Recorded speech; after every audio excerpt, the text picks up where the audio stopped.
یتیمی کیا ہوتی ہے اس کا اندازہ آج مجھے ہو رہا تھا۔ ماں باپ کا سایہ جب تک ہمارے سروں پر سلامت تھا ہمیں کسی چیز کی کوئی کمی نہیں تھی، مگر اب تو کھانے کے لیے بھی بابی کی اجازت لینا پڑتی تھی۔ پائی پائی کا محتاج کر رکھا تھا انہوں نے ہمیں۔ آپی کل رات سے شدید بخار میں مبتلا تھیں، ساری رات وہ بخار سے کراہتی رہیں، ساری رات ان کے سرانے بیٹھ کر ٹھنڈے پانی کی پٹیاں ان کے ماتھے پر رکھتی رہی، مگر بخار تو کم ہونے کا نام ہی نہیں لے رہا تھا۔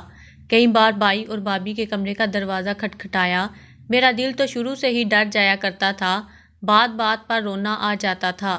کئی بار دروازے پر دستک دینے کے باوجود جب بائی نے دروازہ نہ کھولا تو میں بوجھل قدموں سے واپس آپی کے پاس آ کر بیٹھ گئی۔ وہ بخار سے تپ رہی تھیں۔ مجھے شدت سے اس پل اپنے امی ابو کی یاد آنے لگی، بے ساختہ کئی آنسو میری گال پر بہہ آئے۔ آج احساس ہو رہا تھا کہ ماں باپ کے علاوہ کوئی اپنا نہیں ہوتا۔ بھائی بھی تب تک بھائی ہوتے جب تک میری بابی جیسی تیز تراز عورتیں معصوم شوہروں کو اپنے جال میں پھنسا کر انہیں اپنے قابو میں نہیں کر لیتی۔ نہ جانے رات کے کس پہر روتے ہوئے میری آنکھ لگ گئی، صبح ہوئی تو میں بکھلا کر اٹھ بیٹھی۔ آپی کا بخار ابھی بھی اتنا ہی شدید تھا، وہ تو بول بھی نہیں پا رہی تھیں۔ یقیناً بھائی جاگ چکا ہوگا، یہ سوچ کر میں بھاگ کر کمرے سے باہر نکلی تو بابی کچن میں ناشتہ بنا رہی تھی اور بھائی کچن میں ہی کرسی پر بیٹھا ناشتہ کر رہا تھا۔ میں فوراً بھاگ کر ان کے پاس گئی اور روتے ہوئے بولی کہ بھائی، آپی کو شدید بخار ہے، وہ رات سے بخار میں تڑپ رہی ہیں، گھر میں تو کوئی دوا بھی موجود نہیں تھی جسے دے کر ان کے بخار کو کم کیا جا سکتا تھا۔ آپ پلیز آپی کو ڈاکٹر کے پاس لے جائیں تاکہ ان کی طبیعت ٹھیک ہو سکے۔ مجھے بہت ڈر لگ رہا ہے، کہیں وہ بھی امی کی طرح مجھے چھوڑ کر چلی نہ جائیں۔ میں روتے ہوئے بائی کو بتا رہی تھی، مگر حیرت تو مجھے تب ہوئی جب بائی نے اپنا کھانا جاری رکھا اور مجھ پر ایک سرسری سی نظر ڈال کر سنجیدگی سے بولا کہ میرے پاس اتنے پیسے نہیں ہیں جو تم لوگوں کا علاج کروا سکوں۔ اگر تم لوگوں کے پاس پیسے موجود ہیں تو مجھے دے دو، میں دوائی جا کر لے آتا ہوں۔ تبھی بابی فوراً بولی کہ میرا شوہر تم لوگوں کو 2 وقت کی روٹی کھلا رہا ہے، کیا وہ کافی نہیں ہے؟ ذرا سا موسمی بخار ہے تو خیر ٹھیک ہو جائے گا، اس میں اتنی پریشان ہونے والی کیا بات ہے؟ ذرا سا کچھ ہوا نہیں کہ ان دونوں میڈموں کے ڈرامے شروع ہو جاتے ہیں۔ بھائی اور بابی کا بدلا ہوا انداز دیکھ کر میں تو ہوش ہی اڑ چکے تھے۔ بھلا میرا بھائی اور بابی ایک دم سے کیسے بدل سکتے تھے؟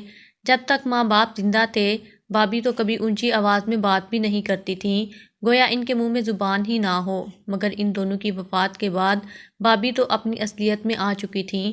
انہوں نے فوراً گھر کا سارا نظام خود سنبھال لیا اور ہمارے بھائی کو بھی کچھ اس طرح اپنی انگلیوں پر نچانا شروع کر دیا کہ اسے سوائے اپنی بیوی کے اور کچھ نظر ہی نہیں آتا تھا۔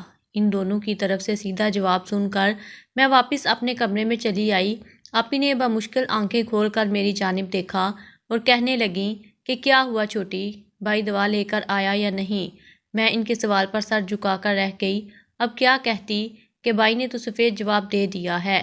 میری خاموشی دیکھ کر آپی سمجھ گئیں اور بس ایک سانس خارج کر کے رہ گئیں۔ بھائی جو ہی گھر سے کام کے لیے نکلا تو بابی نے مجھ پر حکم چلانا شروع کر دیا۔ پورے گھر کی صاف صفائی، جھاڑو، برتن مجھ پر سونپ کر خود موبائل اٹھا کر میکے والوں سے باتوں میں مشغول ہو گئیں۔ مجھے رہ رہ کر آپی کا خیال ستا رہا تھا۔ تھوڑا بہت کام کیا، تبھی مجھے ایک خیال آیا۔ میں فوراً پڑوس کی جمیلہ خالہ کے ہاں چلی گئی اور ان سے بخار کی دوا مانگی۔ خوش قسمتی سے ان کے پاس دوا موجود تھی۔ میں فوراً لے کر گھر واپس آئی تاکہ آپی کو پلا سکوں۔ میرا پہلا قدم ابھی گھر میں داخل ہوا ہی تھا کہ بابی گھر کے بیچوں بیچ کھڑی میرا استقبال کرنے کے لیے تیار تھیں۔ اگلے ہی پل ایک تھپڑ مجھے مارتے ہوئے بولیں، تمہیں صاف صفائی کرنے کا کہا تھا، گلیوں میں چکر کاٹنے کے لیے نہیں، کیا کرنے گئی تھی باہر؟ ان کے ہاتھ سے تھپڑ کھا کر میں تو چکرا کر ہی رہ گئی تھی۔ بابی نے میرے ہاتھ میں دوا دیکھی تو فوراً میرے ہاتھ سے دوا چھین لی اور اگلے ہی پل زمین پر کانچ کی بوتل کو پٹخ دیا۔ ایسا کرتے ہوئے وہ مسلسل طنزیہ مسکرا رہی تھیں۔ میرا دل اس پل کئی ٹکڑوں میں کٹا تھا۔ آخر کیا ملا تھا بابی کو ایسا کر کے؟ اب تو ان کے شوہر کا اس پر پیسہ خرچ نہیں ہوا تھا، پھر کیوں وہ ہماری جان کی دشمن بن بیٹھی تھیں؟ میں رونے لگی۔ بابی وہاں سے چلی گئی تھیں، جو دوا سلامت بچی تھی اس سے کچھ حصہ میں نے آپی کو دیا۔ کچھ وقت لگا اور آپی دوبارہ سے صحت یاب ہو گئیں۔ ان کی طبیعت خراب ہونے کی دیر تھی کہ بابی نے ایک روز کچھ ایسا کیا کہ ہم سوچ بھی نہیں سکتی تھیں۔ بھائی کام کے سلسلے میں کچھ روز کے لیے شہر سے باہر چلا گیا تو بابی کو مزید شے مل گئی۔ اس شام بابی نے کھانا بنایا تو جب آپی کھانا لینے کے لیے گئی تو بابی نے منع کر دیا، بولی کہ یہ میرے شوہر کی کمائی سے بنا ہے، آج سے تم دونوں اپنا خرچہ خود اٹھاؤ گی۔ آپی یکٹک بابی کو دیکھتی رہ گئیں، بھلا ہم دونوں اپنا خرچہ کیسے اٹھا سکتی تھیں؟ بابی نے اس دن ہمیں کھانے کو ہاتھ بھی نہ لگانے دیا اور ہم دونوں بہنیں بھوکے پیٹ ہی سونے پر مجبور ہو گئیں۔ صبح ہوئی تو بڑی آپی بولیں کہ بابی سے تو ہمیں 2 وقت کا کھانا دینا بھی دشوار ہو رہا ہے، یہ نہ ہو کسی روز اس گھر کی چھت بھی ہم پر تنگ کر دے۔ آپی کے خدشے نے مجھے مزید خوف میں مبتلا کر دیا تھا۔ بابی اگر ہمارا کھانا پینا بند کر سکتی ہے تو ہمیں گھر سے بھی تو نکال سکتی تھی۔ ہم دونوں جانتی تھیں کہ اب اپنا خرچہ ہمیں خود ہی پورا کرنا ہوگا۔ آپی نے حال ہی میں 10ویں جماعت تک تعلیم حاصل کی تھی۔ اسی صبح وہ محلے کے ایک اسکول میں پڑھانے کے لیے چلی گئیں۔ بابی اس معاملے میں کچھ نہ بولیں، نہ ہی بائی کو کوئی اعتراض تھا۔ صبح صبح آپی اسکول کے لیے گھر سے چلی جاتی اور بابی سارا کام مجھے سونپ کر خود مہارانی بن کر بیٹھ جایا کرتی۔ سارا دن میرا گھر کے کام کرتے ہوئے گزر جاتا تھا۔ شام تک میری حالت تھکاوٹ سے بے حال ہو جاتی۔ ایک دن جب آپی اسکول سے واپس آئیں تو ان کا چہرہ اترا ہوا تھا، وہ مجھے کچھ پریشان سی لگ رہی تھیں۔ آتے ہی وہ سیدھا کمرے میں چلی گئیں اور بغیر کچھ کھائے پیے لیٹ گئیں۔ میں ان سے پوچھنے لگی تو بولیں، کچھ نہیں چھوٹی، بس آج طبیعت تھوڑی خراب لگ رہی ہے، تم کھانا کھا لو۔ آپی کا چہرہ مجھے دکھی سا لگا تھا۔ میں نے ان سے مزید کوئی سوال نہ کیا اور خاموشی سے کھانا کھانے لگی۔ بھائی نے تو اب ہم سے بات کرنا بھی بند کر دی تھی، وہ تو سوائے کام کے ہمیں کچھ کہتے بھی نہیں تھے، نہ ہی جیب خرچ دیتے تھے۔ آپی کو جو تنخواہ ملتی اسی سے ہم دونوں روکھی سوکھی کھا کر گزارا کر لیا کرتی تھیں۔ ایک روز آپی گھر آئیں تو ان کا چہرہ بالکل زرد تھا، ان کی آنکھیں یوں سوجی ہوئی تھیں جیسے وہ روتی رہی ہو۔ میں نے آپی سے پوچھا تو فوراً بات ٹال گئیں اور بولیں کہ کچھ نہیں ہوا چھوٹی، بس آج تھک گئی ہوں بچوں کو پڑھا پڑھا کر۔ آپی کی زبان کچھ اور کہہ رہی تھی مگر ان کا لہجہ تو کچھ اور ہی چغلی کر رہا تھا۔ نہ جانے اسکول میں ان کے ساتھ ایسا کیا ہوا تھا جو وہ اس قدر پریشان ہو چکی تھیں۔ اب تو یہ روز کا ہی معمول بن چکا تھا۔ آپی کمرے میں چھپ چھپ کر روتی رہتی اور ابو کی تصویر کو سینے سے لگا کر نہ جانے کیا سرگوشیاں کرتی رہتی۔ میں پوچھتی تو کہتی کچھ نہیں، بس امی ابو کی بہت یاد آ رہی ہے۔ اگلی صبح آپی وقت سے پہلے ہی تیار ہو کر اسکول کے لیے نکل گئی۔ آج تو اس نے ناشتہ بھی نہیں کیا تھا۔ مجھے آپی کی فکر ستانے لگی تھی، نہ جانے ایسی کون سی بات تھی جو وہ مجھ سے چھپا رہی تھیں۔ میں اسی سوچ میں گم بابی کے کپڑے استری کر رہی تھی، تبھی بے دھیانی میں مجھے دھیان نہ رہا اور بابی کا نیا سوٹ استری زیادہ گرم ہو جانے کی وجہ سے جل گیا۔ سوٹ کا جلنا تھا کہ مجھے اپنی جان نکلتی محسوس ہوئی۔ بابی نے تو اب مجھے زندہ نہیں چھوڑنا تھا۔ میرا وجود تو وقت سے پہلے ہی کپ کپانے لگا۔ اسی پل بابی کمرے میں داخل ہوئی۔ جب اس نے اپنا نیا جلا سوٹ دیکھا تو اس کے غصے کی کوئی انتہا ہی نہ رہی۔ بابی کے منہ میں جو بھی آیا وہ بولتی چلی گئی۔ انہوں نے مجھے بالوں سے دبوچ کر کمرے سے باہر لایا اور فرش پر پھینکتے ہوئے بولی کہ آنے دو آج فرحان کو، تم دونوں کو میں اس گھر سے بھی نکلواتی ہوں۔ اتنا کہہ کر بابی نے مجھے مارنا شروع کر دیا۔ بالوں کو وہ اپنے ہاتھوں میں اس قدر سختی سے جکڑ رہی تھی کہ مجھے لگا بالوں کے ساتھ ساتھ میری جلد بھی پھٹ کر ان کے ہاتھ میں آ جائے گی۔ غضب خدا کا، مزید یہاں رہی تو پورا گھر ہی جلا دے گی۔ وہی ہوا جس کا ڈر تھا۔ بابی کے الفاظ سن کر مجھے سارے درد اور بے عزتی بھول گئی۔ میں یہ سوچنے لگی کہ اگر بائی نے سچ مچ بابی کی بات میں مان کر ہمیں گھر سے نکال دیا تو نہ جانے کیا ہوگا، کہاں جائیں گی ہم دونوں بہنیں۔ ہمارا تو کوئی رشتہ دار بھی نہیں تھا جس کے پاس رہائش اختیار کر سکتے۔ ایک تو آپی کی ٹینشن تھی، وہی بابی کے الفاظ نے مجھے مزید پریشان کر دیا تھا۔ اسکول سے چھٹی ہوئی تو آپی آج معمول سے زیادہ لیٹ گھر میں داخل ہوئی تھی۔ اس کا پورا وجود پسینے سے شرابور تھا، چہرہ یوں لال ہو رہا تھا جیسے گرمی کی تپش سے اس کا چہرہ جھلس چکا ہو۔ میری حالت دیکھ کر آپی نے مجھ سے سوال کیا تو آج جو کچھ ہوا میں سب کچھ آپی کو بتانے لگی۔ ابھی ہماری بات چل ہی رہی تھی کہ بھائی گھر میں داخل ہوا۔ اسے دیکھ کر ہم دونوں کا رنگ اڑا تھا۔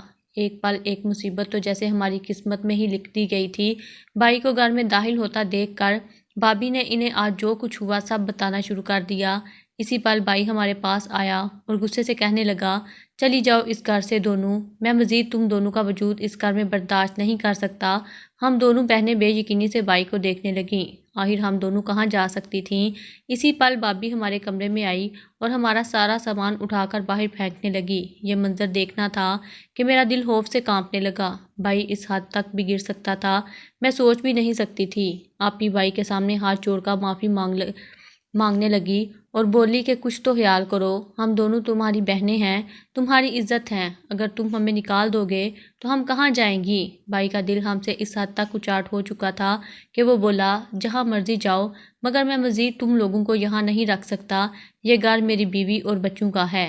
بھائی کے الفاظ سن کر ایک پل کو آپی لرزی تھی، میں تو بس خاموش کھڑی رو رہی تھی۔ جب آپی بولی کہ اگر گھر سے نکالنا ہی ہے تو عزت سے رخصت کر دو، مگر یوں بے سہارا مت کرو۔ بھائی چند لمحے کھڑے رہ کر نہ جانے کیا سوچتا رہا اور پھر اندر چلا گیا۔ ہم دونوں بہنیں بس ایک دوسرے کو حالی حالی نظروں سے دیکھتی رہ گئیں۔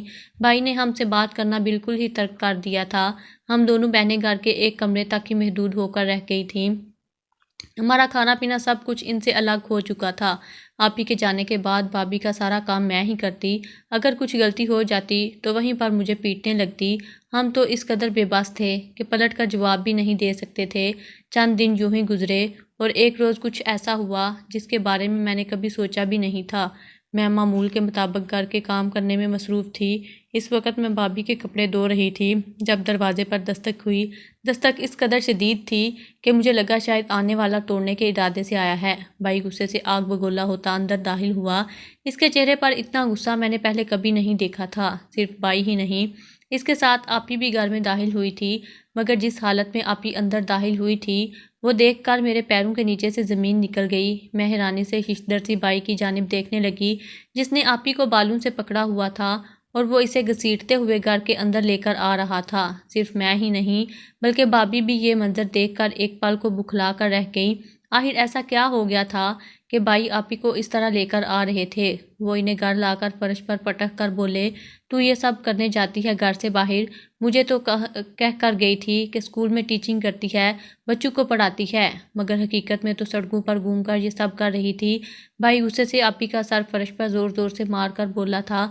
بھائی کا ایک ایک لفظ سن کر مجھے حیرانی ہو رہی تھی۔ آخر بھائی کہنا کیا چاہتے تھے؟ آپی بھی روتے ہوئے بھائی کے آگے ہاتھ جوڑ کر معافی مانگ رہی تھی اور کہہ رہی تھی کہ میں پھر کیا کرتی، اپنا اور چھوٹی کا پیٹ پالنا تھا، اب بھوکی بھی تو نہیں رہ سکتی تھی، تم نے میرے لیے کوئی اور راستہ بھی تو نہیں چھوڑا تھا۔ اتنا سننا تھا کہ بھائی مزید آگ بگولا ہو گیا اور بغیر ایک لمحہ ضائع کیے آپی کو مارنا شروع ہو گیا۔ میں بھائی کو روکنے کے لیے گئی تو اس نے مجھے بھی دھکا دے کر زمین پر گرا دیا۔ آپی درد سے چیخ رہی تھی اور معافی مانگ رہی تھی، مگر بھائی پر تو کوئی اثر ہی نہیں ہو رہا تھا۔ میں دوبارہ اٹھی اور بھائی کے پیروں میں گر کر انہیں آپی کو مزید مارنے سے روکنے لگی، مگر بھائی پر تو کوئی اثر ہی نہیں ہو رہا تھا۔ آخر آپی نے ایسا کون سا گناہ کر دیا تھا جس کے بعد بھائی اس قدر طیش میں آ چکے تھے؟ بھائی نے آپی کو اتنا مارا کہ وہ لہو لہان ہو گئی، ان کے منہ اور ناک سے خون بہنے لگا، ان کے وجود پر جگہ جگہ زخم بن گئے۔ وہ نیم بے ہوشی کی حالت میں یہ کہہ رہی تھی کہ بھائی تم نے میرے لیے کوئی اور راستہ نہیں چھوڑا تھا، اگر تم ہم دونوں بہنوں کا سہارا بنتے تو مجھے کبھی بھی وہ سب کچھ نہ کرنا پڑتا جو میں کرتی رہی ہوں۔ اب اگر تمہاری غیرت جاگی ہے تو تب کہاں تھی جب میں اور چھوٹی بھوک سے تڑپ رہی تھی؟ آپی بمشکل اٹکتے ہوئے بھائی کو روتے ہوئے کہہ رہی تھیں، جبکہ بھائی الٹا مزید غصے میں گالم گلوچ پر اتر آیا تھا۔ آپی یوں ہی فرش پر گری رو رہی تھی اور میں آپی کو گلے لگا کر اب بھائی کے آگے دونوں ہاتھ جوڑ کر ابو امی کی قسم دیتے ہوئے آپی کو بخش دینے کی دہائی دے رہی تھی۔ بھائی جب آپی کو مار مار کر تھک گیا تو بھابھی نے پوچھا، آخر ایسا بھی کیا کر دیا اس کم بخت نے جو آپ اتنے طیش میں آ گئے؟ بھابھی کے سوال پر بھائی وہ بولا جسے سن کر ایک پل کو میں گنگ ہو گئی۔ بھائی حقارت سے بولا، یہ اسکول کے بہانے سڑکوں پر پینسلیں اور مسواک بیچ رہی تھی، میں اپنے دوست کے ساتھ بائک پر جا رہا تھا، جب سگنل پر ہم رکے تبھی یہ بے غیرت لڑکی ماں باپ کا نام مٹی میں ملاتے ہوئے سڑک پر برقع پہنے ہوئے آئی اور سب گاڑی والوں کو پینسلیں مسواک بیچنے لگی۔ جانتی ہو لوگ اس طرح کی نظروں سے دیکھ رہے تھے، اگر میرا دوست جان لیتا کہ یہ میری بہن ہے تو کیا عزت رہ جاتی میری؟ مہینے کے 60,000 تنخواہ لینے والے کی بہن سڑکوں پر پینسلیں بیچ رہی ہے۔ بھائی کا ایک ایک لفظ مجھے جھنجھوڑ رہا تھا۔ میں نے بے ساختہ آپی کے چہرے کی جانب دیکھا جہاں ہر سو خون کی دھاریں بہہ رہی تھیں۔ وہ بے بسی اور درد کی شدت سے رو رہی تھی، ان کی آنکھوں سے نکلتا پانی اور وجود سے نکلتا خون جذب ہو کر میرے ہاتھوں پر گر رہا تھا۔ میں ان کی یہ حالت دیکھ کر پھوٹ پھوٹ کر رونے لگی اور آپی کو بمشکل اٹھا کر کمرے میں لے گئی۔ آپی کو کمرے میں لے کر گئی اور ان کے زخم صاف کرنے لگی۔ میں نے آپی سے صرف اتنا کہا تھا کہ آپی سچ کیا ہے مجھے بتائیں، کیا جو بھائی کہہ رہے ہیں وہ سچ ہے؟ آپ تو اسکول میں پڑھانے جاتی تھی نا؟ آپی نے بمشکل اٹکتے ہوئے بولنا شروع کیا۔ میں سانس روک کر ان کا ایک ایک لفظ بغور سن رہی تھی۔ آپی بولیں کہ میں نے جس اسکول میں پڑھانا شروع کیا اس میں کم سے کم اساتذہ کی قابلیت بھی یہ تھی۔ مجھے حیرت تو تب ہوئی جب وہاں کی پرنسپل نے مجھے بطور ٹیچر رکھ لیا۔ اس دن میں بہت خوش تھی۔ اگلے دن جب اسکول میں گئی تو مجھے سر نے اپنے دفتر میں بلا لیا۔ بلا وجہ ادھر ادھر کی باتیں کرنے لگے۔ پہلے پہل تو مجھے یہ سب صرف فہم لگا، مگر آہستہ آہستہ میں نے نوٹ کیا کہ سر کی نظر مجھ پر ٹھیک نہیں ہے۔ وہ مجھے گھورتے رہتے اور بار بار میرے قریب آنے کی کوشش کرتے۔ میں بے بس تھی۔ میرے پاس اس نوکری کو کرنے کے علاوہ اور کوئی چارہ نہیں تھا، اس لیے خود کو اس کی نظر سے بچاتی اپنی نوکری جاری رکھی۔ مگر ایک دن سر نے کچھ ایسا کیا جس کے بعد میرا مزید اسکول میں رک کر نوکری کرنا دشوار سا ہو گیا۔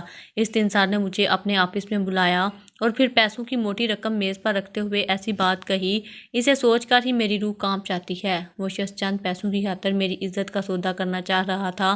میں وہ نوکری اسی پل چھوڑ کر واپس گھر بھاگ گئی۔ بھائی کا بدلتا رویہ دیکھ کر یہ تو اندازہ ہو چکا تھا کہ وہ ہمارا پیٹ نہیں پال سکتا، اس لیے مجبوری میں نے یہ فیصلہ کرنا پڑا اور میں اسکول جانے کی بجائے روزانہ سڑک پر جا کر پینسلیں اور مسواک بیچنے لگی۔ اب تم بتاؤ چھوٹی، کیا میں نے غلط کیا؟ میری عزت کو وہاں خطرہ تھا۔ میں محنت اور حق حلال سے کما کر گھر لاتی تھی۔ لوگ مجھ پر طرح طرح کے جملے کستے اور طنز بھی کرتے تھے، مگر مجھے صرف پیسے کمانے تھے، اتنے کہ اپنا اور تمہارا پیٹ پال سکوں۔ اپنی نیم غنودگی میں یہ سب بولتی خاموشی ہو چکی تھی۔ ان کا ایک ایک لفظ میرے دل کو کاٹ رہا تھا۔ کاش آج امی ابو زندہ ہوتے تو شاید حالات بھی کچھ اور ہوتے۔ میں آپی کے گلے لگ کر رو رہی تھی۔ بھائی نے ہمارے ساتھ اچھا نہیں کیا تھا، ہم ہر طرف سے مجبور ہو چکی تھیں۔ ابھی کچھ وقت ہی گزرا تھا کہ مجھے بابی کے چلانے کی آوازیں آنے لگیں۔ وہ چیخ رہی تھیں۔ میں بکھلا کر بھاگتے ہوئے فوراً ان کے کمرے میں پہنچی۔ سامنے کا منظر دیکھ کر میری چیخیں نکل گئیں۔ ان کا کمرہ مکمل دھواں ہو چکا تھا۔ بھابی چلاتے ہوئے بولی کہ فرحان واش روم میں بند ہو گئے ہیں، ان کے چلانے کی آواز آ رہی ہے اور واش روم سے آگ بھی بھڑک رہی ہے۔ میرے اوسان ہتا ہونے لگے، مگر خود کو سنبھالتے ہوئے بھاگ کر پڑوس میں گئی اور کچھ لوگوں کو بلا کر لائی۔ جب واش روم کا دروازہ کھولا گیا تو شدید آلودہ دھوئیں کا مرغولا باہر کو نکلا۔ بھائی سامنے دیوار سے برہنہ حالت میں چپکے ہوئے تھے۔ واش روم میں تاریں نہ جانے کس طرح ٹچ ہو کر پورے واش روم کو کرنٹ زدہ کر چکی تھیں۔ ریسکیو ٹیم بلوائی جا چکی تھی۔ وہ بھائی کو واش روم سے نکال رہے تھے۔ ان کا وجود پتھر جیسا سخت ہو چکا تھا، وہ مر چکے تھے۔ بھابی ان کے مردہ وجود پر گری دھاڑے مار مار کر رو رہی تھی۔ میں یک ٹک دور کھڑی بھائی کو دیکھتی رہی۔ ریسکیو اہلکار واپس جانے لگے تو ان کی منت کی وہ میری آپی کو ہسپتال تک لے جائیں۔ ایک ہفتہ آپی ہسپتال میں رہیں۔ میں نے اپنے گلے میں موجود امی کی سونے کی چین بیچ کر آپی کا علاج کروایا تھا۔